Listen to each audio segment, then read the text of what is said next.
Olá! Hoje nosso mergulho fundo é na Declaração Universal dos Direitos Humanos. A gente recebeu um material bem interessante aqui sobre a origem dela, o que ela significa assim na prática legal e como ela ainda reverbera inclusive aqui no Brasil. É um documento de 1948, né, logo depois da Segunda Guerra Mundial. Nossa missão aqui é entender a essência desse marco. Parece só uma resolução da ONU, mas a história é bem mais complexa. Vamos dar uma olhada nisso. Exato. E é fascinante analisar como um documento que nasceu, de um consenso pós-guerra sobre dignidade humana, como ele se tornou tão fundamental, né? Mesmo sem ser um tratado formal no começo. Então, ela foi criada pela Resolução 217-A, tá? 3, da ONU, em 10 de dezembro de 48. São 30 artigos, um preâmbulo, e nunca mudou. Isso já mostra a força das ideias ali, certo? Mas espera aí, você disse que não era lei vinculante no começo. Como assim? Pois é. Formalmente, falando bem tecnicamente, ela começou como soft law. Pensa assim, como uma recomendação superpoderosa com um valor moral e político enorme, mas sem aquela obrigação legal direta de um tratado, sabe? Ah, entendi. Tipo, um ideal a ser seguido. Isso. Só que o mais incrível, e o material que a gente viu ressalta isso, é como a força dela foi crescendo com o tempo. Hoje, existe um consenso bem grande de que muitas partes dela viraram direito internacional consuetudinário. Direito consuetudinário. Quer dizer, virou lei pelo costume, tipo, de tanto ser usada e respeitada? Exatamente essa ideia. Virou norma porque os estados agiram consistentemente como se fosse obrigatório. Criou uma expectativa global, né? E hoje obriga todos os estados, mesmo os que não estavam lá em 48. E tem mais. Algumas normas são até jus cogens. São regras tão básicas, tão fundamentais que nenhum país pode ir contra, nem por tratado. Nossa, que transformação! Sim.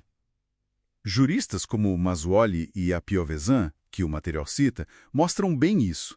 A do DH consolidou costumes que já existiam, criou novos, e hoje é, a base para interpretar toda a lei internacional de direitos humanos. Ela tem sim um caráter jurídico inegável hoje. Ok, entendi essa parte da força legal. Mas e o conteúdo em si? O que ela diz nesses 30 artigos? O material agrupa, né, para facilitar? Sim, agrupa de um jeito bem didático. Primeiro, os direitos civis e políticos. Isso vai do artigo 1º ao 21. Inclui direito à vida, liberdade, segurança, proibição de escravidão, tortura, igualdade perante a lei, julgamento justo, privacidade, liberdade de pensamento, de expressão, de reunião, participação política. É a base da liberdade individual, né? Certo. Os direitos mais, digamos, clássicos. Isso. E depois vinham os direitos econômicos, sociais e culturais, ali do artigo 22 ao 27. Aí entra direito à seguridade social, a um trabalho justo com um salário digno, direito a descanso, lazer, um padrão de vida adequado que inclui saúde, alimentação, moradia, e também educação e participação na vida cultural da comunidade. E aqui uma coisa que o material destaca muito é a indivisibilidade, que não tem hierarquia, né? Não dá para dizer que um é mais importante que o outro. Isso devia ser bem tenso na época da Guerra Fria, com a Europa e a União Soviética puxando para lados diferentes. Totalmente. Essa visão de que todos os direitos são interdependentes, que um depende do outro para a dignidade humana ser plena, é um dos grandes legados. Uma coisa não funciona sem a outra, e tem ainda os princípios gerais que amarram tudo. O artigo 1º, famoso, liberdade, igualdade e fraternidade. O artigo 28, que fala do direito a uma ordem social e internacional justa, onde esses direitos possam ser realizados.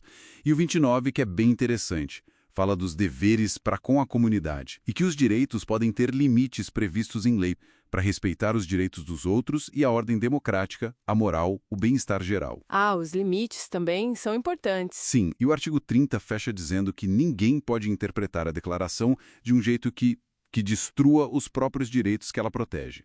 É uma salvaguarda. Faz todo sentido. E como isso tudo, essa declaração lá de Paris de 48, aterrissa aqui no Brasil? Qual é o impacto prático? Olha, o impacto é profundo. A nossa Constituição de 88 foi muito inspirada nela. O artigo 5º, que é enorme e cheio de direitos fundamentais, bebeu direto na fonte da DODH. E o princípio da dignidade da pessoa humana, que está lá no artigo 1º da Constituição, como fundamento da República, isso vem totalmente do espírito da Declaração. Então ela não é só uma referência histórica, ela está na base da nossa lei maior. Exatamente. E não só isso. Os juízes, os tribunais, eles usam a DUDH para interpretar as leis brasileiras e a própria Constituição. É uma ferramenta de interpretação, sabe? Entendi. Então ela definitivamente não ficou só no papel como um ideal bonito mais distante. Longe disso. Ela foi tipo assim, a semente. Se a gente conectar os pontos como o material sugere, a DUDUG abriu a porta para tratados internacionais que são vinculantes, que têm força de lei mesmo. Em 1966, vieram os 2 grandes pactos da ONU, o Pacto Internacional sobre Direitos Civis e Políticos e o Pacto sobre Direitos Econômicos, Sociais e Culturais. Ah, esses pactos são super importantes também. Muito! E o Brasil internalizou os 2 em 1992. Ou seja, aquelas ideias da Declaração de 48 viraram obrigações legais concretas para o Estado brasileiro cumprir. Poxa, que trajetória impressionante. De uma declaração de ideais, meio soft law no começo, para um pilar do direito internacional e inspiração direta da nossa Constituição. A DUDUG de 1948 realmente transcendeu, né? Foi muito além de seu ponto de partida. É um documento vivo, sem dúvida. O valor normativo dela se consolidou com o tempo, pelo costume, pela prática dos países, e ela continua sendo um padrão ético global. Continua central para proteger a dignidade humana em todo lugar. Para a gente finalizar e refletir um pouco baseado no que a gente viu, o artigo 29 da Declaração fala dos deveres que cada pessoa tem com a comunidade. E fala também que os direitos podem ser limitados por lei para garantir o respeito aos direitos dos outros e atender às justas exigências da moral, da ordem pública e do bem-estar numa sociedade democrática. A questão que fica é: como a gente pode, hoje, continuar buscando esse equilíbrio delicado entre as liberdades individuais e as necessidades e responsabilidades coletivas, mantendo vivo o espírito da Declaração? Fica aí a reflexão.